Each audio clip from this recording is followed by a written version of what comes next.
alustab. Tere, mina olen siis Raalaho Leitsam ja me esitleme Uko Rasmus Tiidemanniga oma programmi. See on tehtud Unitis, meie kahe koostöötiimi nimi on Uja ehk siis Uko ja Aho, Uko ja Aho stuudios.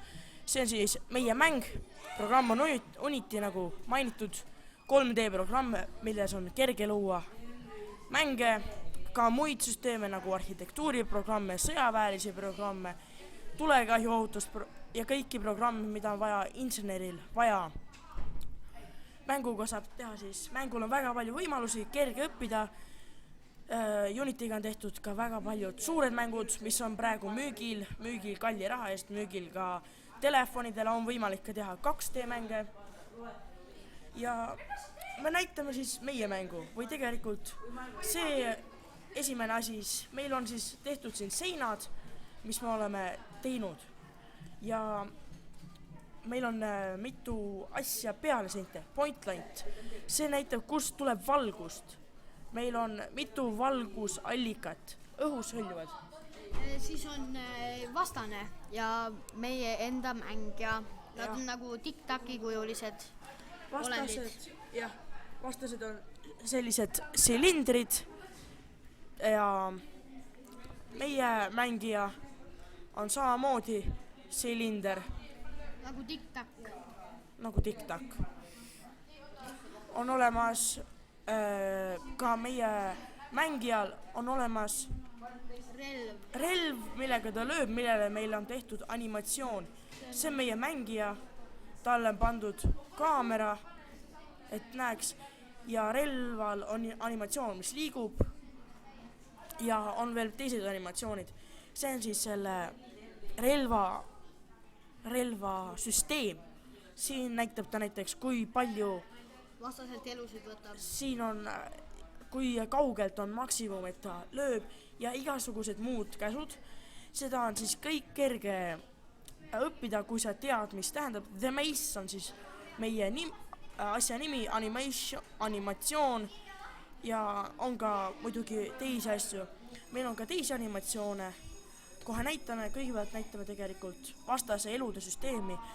Nagu te näete, on tal 100 elu ja üks löök võtab 20 elu. Siin näha, aga kui mingi asja ees on varr, siis tähendab, et seda saab mängusiseselt muuta. Muidu ei saaks me siia klikkida ja muuta seda näiteks 500. Nii et nagu te näete, on vastasel 100 elu. Meie haamer võtab siin 20 elu. Meil on väga ilus taevas, seinad, kõigele saab lisada värvi, kuid kahjuks ei ole me veel selleni jõudnud. Meil on hingamisanimatsioon siin, sprint, kõndimise animatsioon ei ole tegelikult, aga kõike animatsioone kerge teha.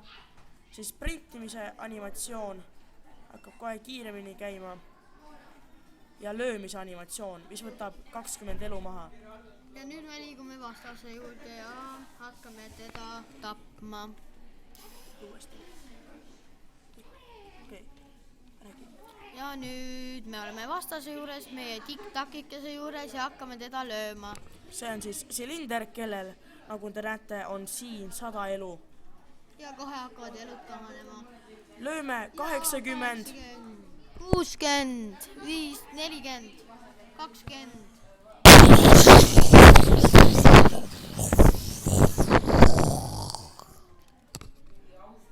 Ja kutupilu. Nii, loomulikult on võimalik lisada ka teisi heliefekte. See oli selline heliefekt, mille tegemiseks kasutasime Suurstaff 2000 masinat. Ja seda on väga tasuta on see on nagu kõikidele inimestele kohe installitud tarkvarasse. Nüüd näitame oma mäppi ülevalt poolt. Me oleme siukse, siin saab hüpata ka, unustasin mainida. Saab muuta igasuguseid asju, näiteks kui kõrgele sa hüppad, kui kaua sa hiljud. Nii et kõik on siin võimalik muuta, kuid on olemas ka siukseid asju, et sa paned otsingusse ja siis mäng annab sulle ise ette paar asja, nagu näiteks selle mängija kehaehituse. Ja hüppamine oli kohe algusest peale olemas, seda ei pidanud tegema. Aga seda saab muuta, seda saab ka ise teha. näiteks kui te soovite teha kosmose mingisugust asja, ja eks? me oleme jõudnud mäppides otsa Jah, ja eksisime ära. see, jah. Meie arust on labürindid palju väga rasked mängida, kui need on niimoodi kohutavalt kerged on nad, kui on näha ülevalt ja sa tead, kuhu minna, siis sul on aega kaalutleda. Aga siin on sul paar võimalust ainult ja saad igale poole minna suht. Nii. See on siis mängu pool. aga ülevalt on selline. Jah. Siin on, näiteks siia. Siin on vastane meil. Seal on vastane, see on sünnikoht. Siin on tuba, kus surra. Siin me alustasime hüppamine oli seal. Räägi mikrofoni, eks. Ja loomulikult me oleme kõik need seinad ise teinud. Kui me paneme siia, siis siin on matemaatikat sees. Siin on positsioon sees, neid saab muuta ka nende noolte abil. Positsioon, suurus, kui palju.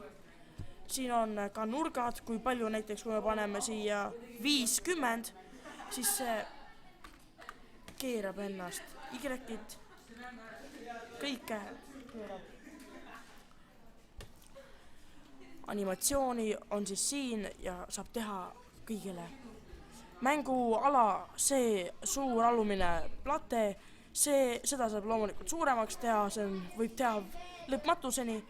Kuna me ei saanud kahjuks ühte väga olulist maastikut teha, siin üleval puudub üks võimalus. Terrain, sellepärast kuna me võtsime kahjuks vana versiooni, kogemata võtsime, kuid uutematel versioonidel on kõik olemas loomulikult. Ja siis terrainiga saaks kujundada mägesid ja orge, mis ette kujutatud viisil, see on väga huvitav ja õiged ja päris näevad välja. Nii. See ongi. Tänan, et vaatasite, see on Uja, ehk siis Uko ja Aho. Tegime Unity'ga, jah, mäng on labürint. Tänan, et vaatasite. Jah.